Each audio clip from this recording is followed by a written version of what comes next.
Lumens, your reliable partner. If you forget your camera's password, you can use the remote control to reset the unit. This video is divided into 4 parts. Let's start with the equipment you need. You will require Lumens camera, a monitor, and the supplied remote control. Step 2.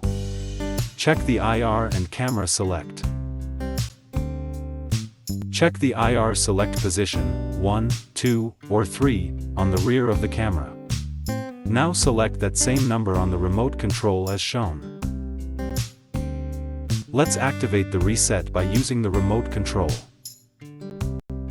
First, go to preset 8 first.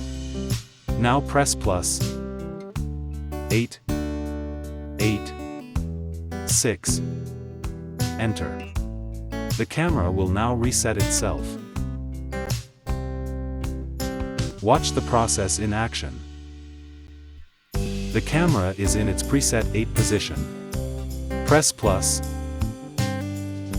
8, 8, 6, enter, in sequence. You will see a rotating circle on the top right corner of the monitor. The camera will now restart. After the reboot, the password will be back to default 9999. If you have any questions, scan the QR code or go to Lumens website. You can reach out to Lumens technical expert anytime. For more information, please subscribe to our YouTube channel or visit our website at www.mylumens.com.